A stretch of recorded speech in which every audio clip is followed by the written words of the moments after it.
Hello. I'm writing here because I really need an outside perspective and psychological advice. I've been in a relationship with a man for 3 years who is my greatest love. We have wonderful memories, travels, closeness, understanding. He is the closest person to me. There's a strong affection, tenderness, and connection between us that I haven't had with anyone else.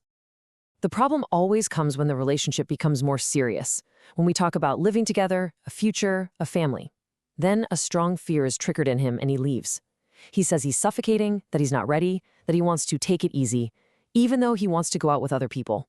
I've never started topics about family, etc. He's brought them up. I've always said when the time is right and we're ready. After a while, however, he realizes that he loves me, comes back, we get together, and after a while, the cycle repeats itself. I know he had a difficult childhood. He grew up without enough love and with a very strict, tyrannical father and an absent, emotionally repressed mother. I can see that his fear is deep and probably traumatic, but I am already exhausted because it seems like I am trying to help him, to guide him to therapy. He doesn't want to and doesn't give in. Every time he leaves, I feel abandoned, broken, and incomplete. I started to get angry at myself for letting him go again and again, just because my love is so strong. I am 25 years old. 3 years have passed in these pains. I am depressed. My peers already have families or stable relationships.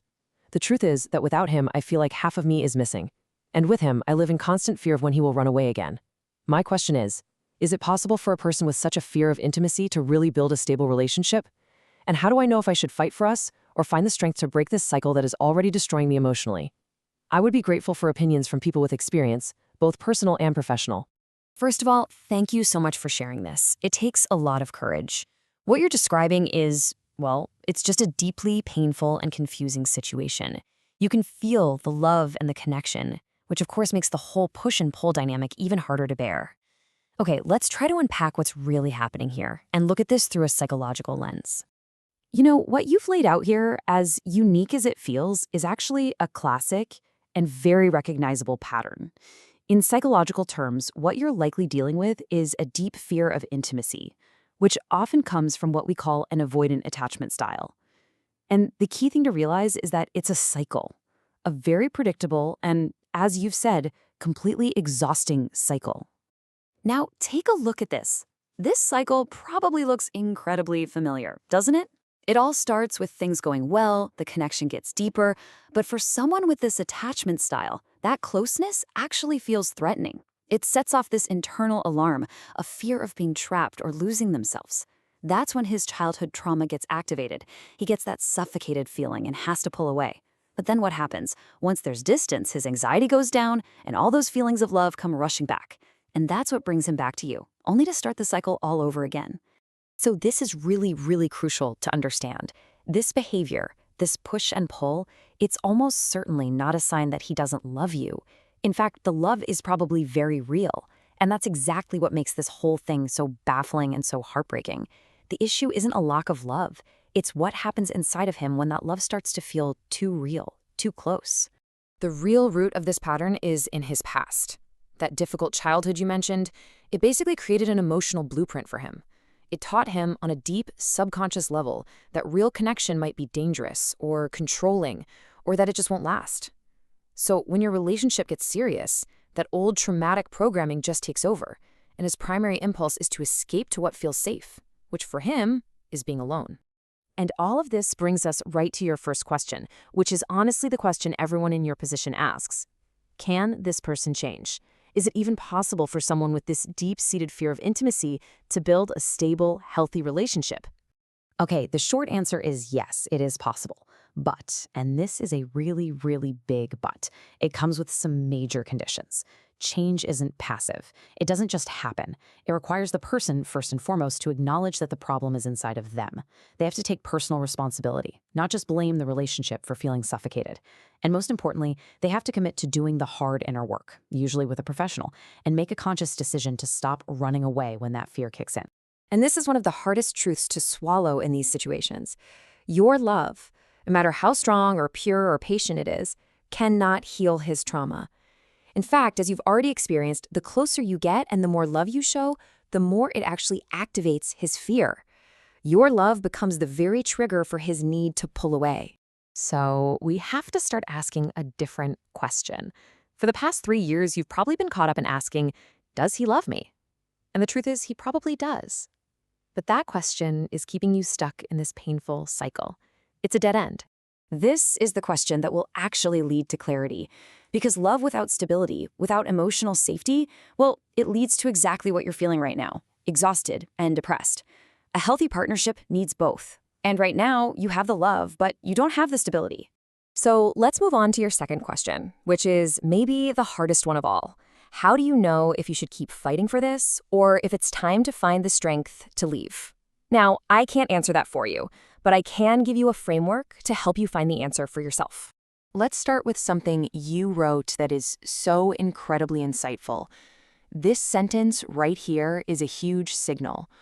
When we feel like another person completes us, that half of us is missing without them, it's a sign that the boundaries of the relationship have become blurred. This feeling is often a sign of what we call emotional dependence. It's when the relationship stops being a partnership between two whole people and instead becomes the main source of your identity. Now, this isn't a judgment. It's an incredibly common dynamic in these intense roller coaster relationships. The highs are so high that the thought of living without them feels like literally losing a part of yourself. And it is so vital to remember your role here. You are his partner.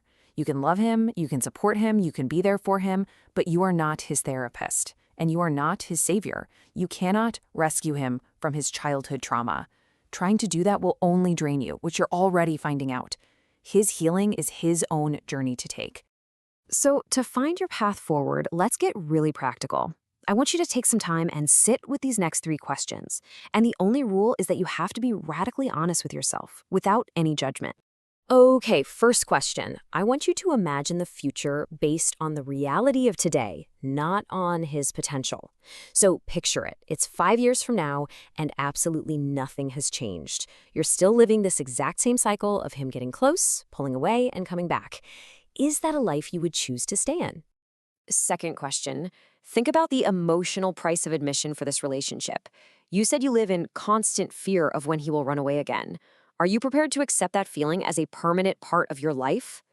And number 3, try to distinguish between 2 very different things. Are you receiving real, genuine security from this relationship?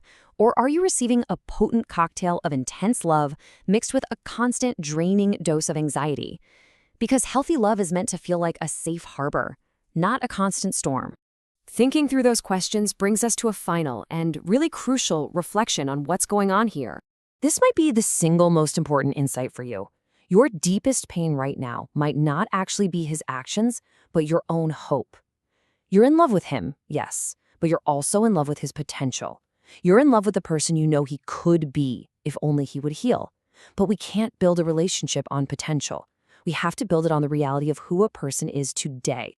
And on your point about being 25 and seeing your friends in stable relationships, please try to set that comparison aside. There is no timeline you're falling behind on. The real danger isn't being single for a year while you heal yourself. The true danger is waking up at 35, having lost another decade to a dynamic that is slowly chipping away at your spirit. And here's one last thought experiment. Imagine for a second that your love for him wasn't so incredibly strong. Would you accept this behavior? If your best friend came to you and told you this exact story, would you advise her to stay? It's amazing how our own deep love can sometimes blind us to things we'd never find acceptable for anyone else. And this all leads to a final, powerful truth. Choosing to leave a relationship like this is not a failure of love. Sometimes it is the ultimate act of love for yourself. It's drawing a healthy boundary and saying, I love you and I see your pain, but I cannot continue to sacrifice my own emotional safety while I wait for you to heal. Whatever you decide, please know that your desire for a stable, secure love is not too much to ask. It is the very least you deserve.